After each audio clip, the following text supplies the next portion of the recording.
I lied to my long-distance girlfriend. Last night, my lady and I were doing our nightly 3-hour Minecraft session. We like to play games like Minecraft because it makes us feel closer to each other and makes us both forget about the amount of distance between us.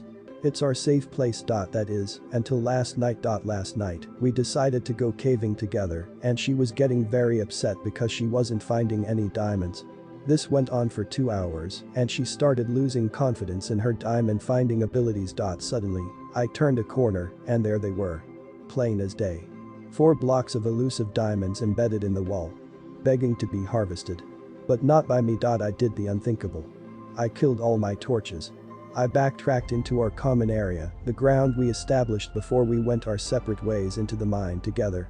And summoned her to meet up with me, under the ruse of missing her. I told her that my path looked promising, and that I'd follow her down into it. It takes us 15 minutes of recovering the ground I had covered before she rounds that fateful corner. The smile on her face when we celebrated her discovery made my night. Thank you for reading. My boyfriend wants an open relationship. My BF asked me if I wanted an open relationship. We would complete all our fantasies. I was completely open to the possibility until he said once we are done with our fantasies we would have to break up. I feel like he just wants to use me for his sexual pleasure and just leave. I'm so confused and have mixed emotions about this. I wrote a suicide note and I don't know how to feel about it. I've thought about this endless times and I just don't know what to think or do. I struggle on the daily with depression. I've struggled for years and years with it. I'm engaged, have a loving family and friends, yet I feel more and more alone every day. I speak to a therapist every fortnight, but I don't feel that really gets me anywhere. I am just constantly angry all the time, and I mean truly angry, kinda like I am constantly seeing red. I've never gotten physical, but I wish every single day that I could hurt someone or something to try and mitigate some of the anger. This comes across as rambling as I write it, and I already feel stupid for even mentioning this, but I felt I needed to write this out. It got too much a couple days ago, and I wrote a suicide note, not necessarily with any intention for it to be used. I guess I don't really know what my actual intentions were. But anyway, that's all folks. I'm a 35-year-old man who has never had a girlfriend or dated before. Just hate how my life has turned out, and I wish that I never let my self-esteem, depression, anxiety hold me back. Although I have done well in other areas such as my career, I make near enough 6 figures, and I also have bought my own house, but I just feel very lonely. I don't think I have had any woman interested in me before. I'm not ugly at all. In fact, I keep myself in very good shape. I'm attractive, height 6'0". I have great skin, blue eyes, I dress nice, drive a nice car, etc. But I feel invisible to women. Even when I go out to a bar or club I try talking to people, but everyone seems to be in their own groups and many women around my age are already taken.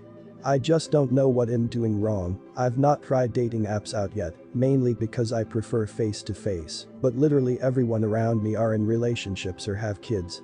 I'm also still a virgin. Well, I did kiss a girl back when I was like 8, but that's it, and I will say that I do get sexually frustrated, but I only want sex in a relationship or with someone that I love.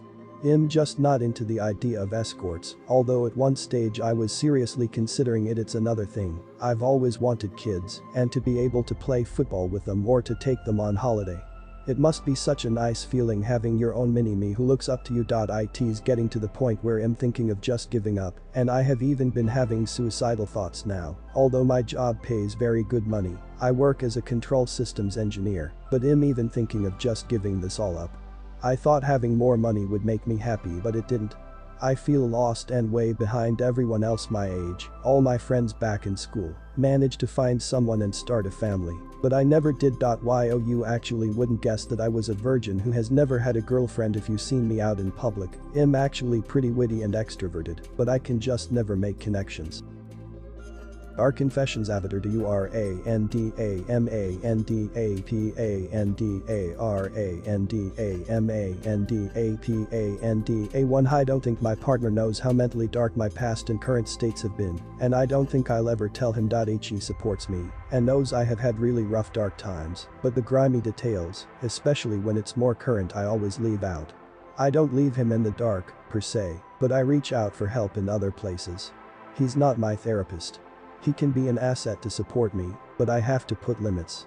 Self-harm TW coming up. For instance, I don't tell him when I think of relapsing, when I am truly getting suicidal. I usually just tell him I'm really struggling and I'm going to talk to my therapist. I can't tell him that some days I have to fight off the urge to slit my arms and chest with a razor and not rub hand sanitizer in them. I'm in good places at time, but don't think I could ever admit how recent and sometimes often I have to fight that. I don't tell him all the different ways I know how to kill myself and how empty and useless I feel at times. Yet for some reason death scares me. The end of the story scares me. But cutting short isn't that scary. You can't be scared to lose the life you never got to see. I don't tell him about how sometimes I feel like I should just break up and isolate to avoid the pain of a breakup down the road or disappointing my family. I never will do that because I know it's just my self-destructive brain, but damn, I think about. I could just give myself a different pain instead of the one I dread might come if we don't work out. Same with school. What if I just dropped out? I have some passion but no true passion or goal. I feel like a hollow body that will never be fulfilled career-wise. Why should I even keep trying? Stressing over grades and scholarships for a job I'm not sure I even want. I am so disappointed in the person I have become. A jack of all trades yet master of none impresses nobody. I have not been proud of myself when it comes to a skill in a long time. I am boring. Yet I try to stay positive and continue moving forward because I have no other choice and I can find peace in the good moments. I sugarcoat everything enough to be truthful, but not draining. He can be included in the story of my life and the progress of my mental health, but I've been on the other end of someone like me and I will always choose to spare those details and get therapy and friends who can and want to help. But sometimes I wonder how it'd feel if he knew some of the details. Some of the elaborations on what's going through my brain when I say I'm struggling. How would he feel if he knew that today I sat on the edge of my bed, ready to grab that razor, crying onto my freezing cold feet that I couldn't bother to put socks on? Today I texted the crisis line. They didn't do much. I could never put that pain on him, and I'm sure that after a while it would be too much. Could I ever even admit that I get that low? For the stupidest things? Probably not. At times I feel like a fraud. I do not deserve to be depressed. I could just chalk it up to being a crazy girl. We're all crazy. All emotional. That's all we are. Just hormones. Yay, that's why. Girls never actually kill themselves anyway. It's all for attention. The men are the one that follow through, so we don't worry about the girls as much. Why should we? They'll be You'll ever get in your feelings after a random dream. Let me explain. Has any of you ever gone to sleep and had a dream that leaves you feeling some type of way towards somebody? The other day I went to sleep and dreamt about my coworker. It wasn't sexual at all. In fact, in the dream all we did was sit around and talk. I've never felt that way about her, but I woke up feeling like a middle schooler with a crush. This happened once before with a girl that I actually liked. It was vivid as shit, and once again, we just talked about random stuff. Idk I just thought it was super weird and wondered if anyone else has had that happen to them too.